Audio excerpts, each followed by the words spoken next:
Bonjour tout le monde. Alors c'est avec joie que je vous annonce aujourd'hui la sortie papier de mon roman Fragile. Ça fait un moment que je l'avais écrit et il est enfin sorti en version papier en format A5. Regardez-moi cette couverture qui est tout simplement magnifique, qui a été créée par les soins de mon mari. Je la trouve mais sublime. Chaque détail a son importance, mais je ne vous en dis pas plus. Alors, juste pour information, la genèse de ce roman. En fait, ce roman a débuté par une phrase entêtante qui revenait souvent bousculer mes idéaux. Chaque jour qui passait, je me sentais insignifiante. En fait, tout simplement, je me disais, voilà, je suis trop fragile, je suis trop sensible, à quoi ça me sert cette sensibilité-là? Et puis du coup, je me suis mis à creuser sur ce sujet. J'ai établi une liste de mes défauts et de mes qualités. Et je me suis posé la fameuse question du « qui suis-je » Donc voilà, force était de constater que les larmes chez moi étaient une arme utilisée très souvent, tout comme les fous rires. Et puis l'image d'un pissenlit s'est imposée à moi. Et ce que j'ai toujours aimé en fait dans cette pousse banale, c'est que c'est une fleur qui résiste à des vents violents et que avec aisance, on peut tout simplement souffler sur elle et elle est aussi très fragile.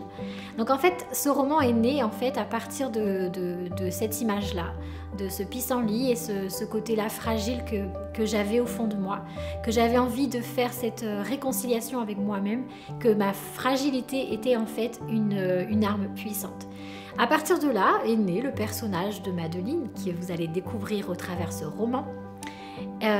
Donc voilà, je vais vous lire le résumé. Parmi les décombres de la Nouvelle-France, une petite fleur fragile se dessine pourtant, un pissenlit. Parmi les jeunes filles à marier du pays, Madeleine, trop fragile et pas assez intelligente selon son père, fera une rencontre inoubliable qui bousculera le cours de sa vie. La vérité qu'elle découvrira la rendra libre après l'avoir rendue misérable. Un amour inattendu et interdit par le gouvernement libérera pourtant sa destinée, mais à quel prix? Je ne vous en dis pas plus, je vous invite à découvrir le roman que voici. Alors, pour information, le tome 2 qui s'intitule Libre, il est déjà terminé. Je suis en train de faire une seconde relecture pour sublimer l'histoire, puis après je dois l'emmener chez un correcteur. Donc un petit peu de patience, il sera bientôt disponible, normalement cette année. Ben voilà, je vous invite en tout cas, n'hésitez pas à laisser des commentaires de vos ressentis, ce que vous avez aimé, ce que vous avez moins aimé, vos attentes éventuelles sur le tome 2 qui se déroulera avec Capucine. Sur ma page Facebook, Marie Gulfet, auteur, ce sera avec plaisir que je lirai vos commentaires et que j'y tiendrai compte pour le tome 2. Je vous dis à bientôt pour plus d'informations, bye bye.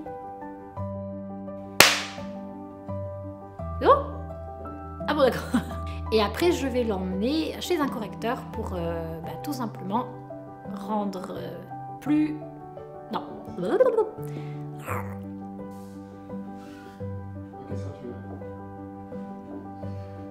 Ok.